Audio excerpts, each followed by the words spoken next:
And also an interesting development that has taken place is that China is sending a special envoy to Ukraine and Russia. Beijing says that starting next week, the envoy will visit the two nations in an effort to try and help reach a political settlement in the Ukrainian crisis. Now, China will also be sending its envoy to Poland, France and Germany in the coming days. Beijing says that it remains neutral in terms of the position that it has taken on the Russian war in Ukraine, but has declared that it has a quote-unquote no-limits relationship with Russia. It has blamed the United States and the NATO military alliance for provoking the conflict. The Chinese President Xi Jinping spoke over the phone with the Ukrainian President Volodymyr Zelensky last month, setting the stage for a possible diplomatic push. Now, remember, China has friendly relations with Moscow as well as economic leverage as the biggest purchaser of Russian oil and gas after the United States and also its allies have cut off most of their purchases. Now, Beijing had previously avoided getting involved in conflicts between other nations, but appears to be trying pretty hard to assert itself as a global diplomatic force after arranging talks between Saudi Arabia and Iran in the month of March that eventually led them to restoring diplomatic relations after a 7-year break. In an interesting statement, the Chinese foreign minister has said that China and Europe must together reject the Cold War mentality. All right, now to give us more perspective in terms of what this visit by the special Chinese envoy to Russia and Ukraine would of course mean, we're being joined in by Lieutenant Colonel Daniel Davis, who is a military expert and also a senior fellow for defense priorities with 4 combat developments and 21 years of service. Now, Mr. Davis, thank you very much indeed, sir, for joining us here on WION. The question that I want to ask you is, it's a very interesting moment at which the Chinese are sending their special envoy to both Russia and Ukraine. The Chinese claim that they are neutral in this war, that they have not taken any sides.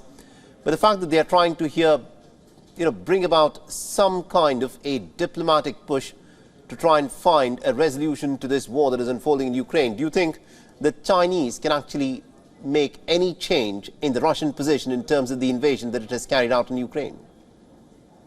Well, everything is possible. And without question, I think it's actually a pretty fair statement that while China probably does lean towards Moscow, it's not a strong supporter, because Moscow would love for China to have been completely behind them from the beginning. They would have liked to have had large-scale military supplies, and to date, China has not given any of those, because China is looking out primarily for its interests, and that includes trying to play a diplomatic peacemaker because they want to expand their view globally that they are a force that can help things make a positive impact in the world and can be working for peace as opposed to warfare. And I think they're ready to engage in this long term, but they're always going to keep China's interest first and foremost. Absolutely, indeed. Now, it's very interesting that you point out that China is actually pursuing its own interest, because it is in its interest that this war, of course, comes to an end. Although they have remained neutral, they've not outrightly backed Russia in this conflict, despite the no-limits partnership that they've got with Moscow. Now, what do you think the Chinese can offer as a possible solution to stop the fighting in Ukraine? I don't think China's under any illusions that they're going to bring any kind of near-term end to this, because clearly everything is set up. And in fact, there's some evidence that the spring offensive by Ukraine has actually begun. Volodymyr Zelensky is emphatic earlier today on his Telegram channel, saying that they still want to completely eradicate all Russian forces from their territory, etc. But based on how this offensive plays out and what happens at the end, then both sides may be in a much more congenial position to actually consider some diplomatic efforts, because right now it doesn't look like either side has the military capacity to outright win a victory. So at some point, they're going to have to calculate, do they want to keep expending military force, or do they want to try to have some sort of negotiated settlement? And I think that's where China is positioning itself now to potentially play a role then.